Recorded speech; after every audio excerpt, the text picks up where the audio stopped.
নবী সাল্লাল্লাহু আলাইহি ওয়াসাল্লাম বলেছেন যে তোমরা যদি সূরা কাহাফ তেলাওয়াত করো, প্রত্যেক জুমার দিন সূরা কাহাফ তেলাওয়াত করো, অথবা সূরা কাহাফের প্রথম 10টা আয়াত শেষ 10টা আয়াত মুখস্থ রাখো, ইনশাআল্লাহ তাআলা মাসিহুদ দাজ্জাল তোমাদের কোনো ক্ষতি করতে পারবে না।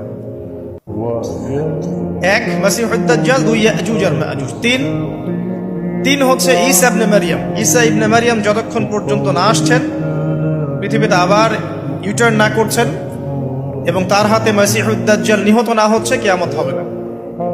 4, দাব্বাতুল আরদ, অর্থাৎ পৃথিবীর ভিতরে একটা প্রাণী আছে, মাটি ফেরে এই প্রাণীটা বের হবে কিয়ামতের আগে আগে, এবং এই প্রাণীটা মানুষের সাথে কথাবার্তা বলবে, কথা বলতে পারা প্রাণী। এই যতক্ষণ বের হচ্ছে না, কিয়ামত হবে না ইনশাআল্লাহ তাআলা। কটা বললাম? 4টা। 5 হচ্ছে দুখান বা ধোঁয়া।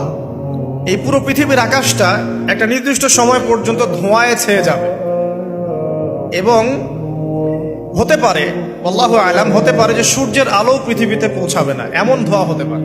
পুরো পৃথিবীটা ধোঁয়ায় ছেয়ে যাবে, এটা সূরা দুখানের মধ্যেও বলা আছে।